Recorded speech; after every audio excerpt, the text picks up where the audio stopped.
Ayaw ko na sana balikan ng magtatato. Kasi meron na akong ipag pinag-aabalahan. Ah, kaso mukhang kailang kailangan mo. Kaya, sige, umayos ka at aayusin ko naman dito. Ako bahala. Tumalima ka lang dyan. At ayusin ko lang to, ha. Huwag ka sanang malikot. Kukunin ko lang yung pang polish ko. Ayan, lalagyan ko muna ng pang polish. Tapos pupunasan ko.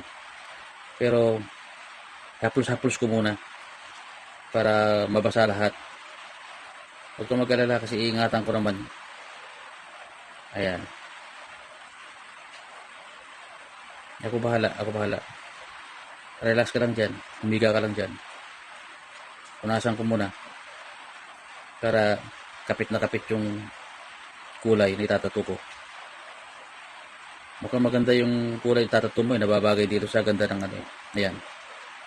Punasan ko muna ng tissue. Okay lang? Okay lang ba?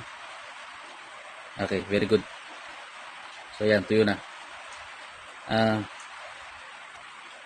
Sige, isa pa. Ito na yung ito yung pampakintab. Para kung halimbawa matuyo siya, buhay na buhay pa rin ang kulay. Tignan. Sige, huwag kang makikiliti. Punasan ko lang naman to. Pupunasan ko ito. Tapos tinan mo, di ba? Makintab na, parang may mantika na. So, di ba? So, bagay na bagay sa ganda ng pinupunasan ko. Ayan. Yan. Okay, lalagay ko na yung design mo, yung draft forma. Yan. Tapos, dadahan ko lang naman yan na didikit. Kita mo? Para bumakat yung bulate. Ay, bulate ba? O ahas. Medyo malabo ng paningin ko eh.